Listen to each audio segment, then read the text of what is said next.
একজন ডিএম তার ডিএফের প্রতি কখন আকর্ষিত হয় বা কখন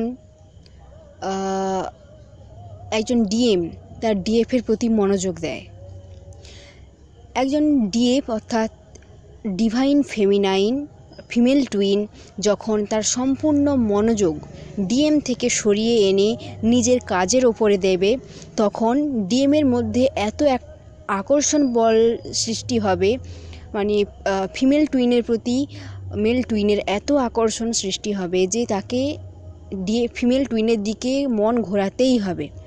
এটা তখনই সম্ভব যখন ফিমেল টুইন নিজেকে সম্পূর্ণরূপে নিজের কাজে মনোযোগী রাখবে, নিজের উন্নতিতে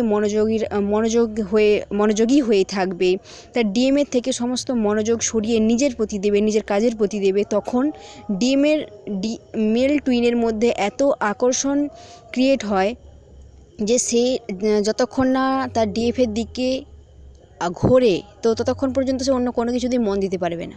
কিন্তু ডিএফকে সম্পূর্ণ মনোযোগ তার নিজের প্রতি, তার নিজের কাজের প্রতি দিয়ে রাখতে হবে।